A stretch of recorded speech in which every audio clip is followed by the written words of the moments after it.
Кудайдын чакырыгы 9-август.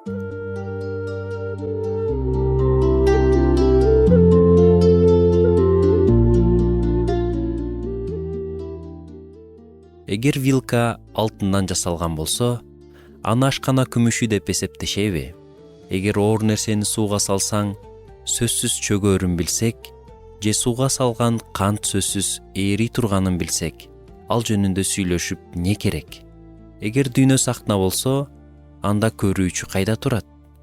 Эгер бир нерсе түшүнүктүү болсо, анда аны талкуулап эмне керек? Күрүштү 20 мүнөт кайнатуу керек экенин билсек, эмнеге бул жөнүндө талкуулайбыз? Дагы ушу сыяктуу кереги жок талаштар көп. Бул жөн гана маанисиз, жообу айкын болгон суроолор. Тилекке каршы кээде ишенгендер да ушундай майда жана пайдасыз талаштарга аралашып кетишет. Сиз жыйын өтчү залдын ичинде отургучтарды калтыруу же алмаштыруу боюнча талаштарды уккансызбы? Мен уккам. Же болбосо музыка стили боюнча бөлүнүүлөрдүчү? Андайды да уккам. Болбогон эле маанисиз суроолордун айынан бөлүнүүлөр келип чыккан учурлар да бар. Суроо туулат.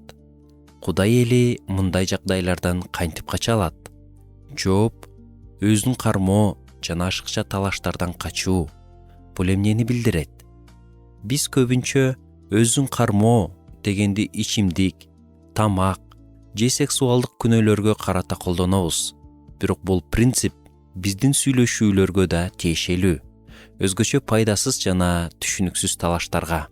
Тиметейге жазылган 2-катта мындай деп айтылат: пайдасыз талаштардан алыс болгула. Мындай сүйлөшүүлөрдөн атайын оолак болуу керек. Анткени алар эч кандай пайда алып келбейт. Белгилүү сөздө айтылгандай, маанилүү нерседе биримдик, экинчи даражадагы нерседе эркиндик, баарында сүйүү болуусу зарыл.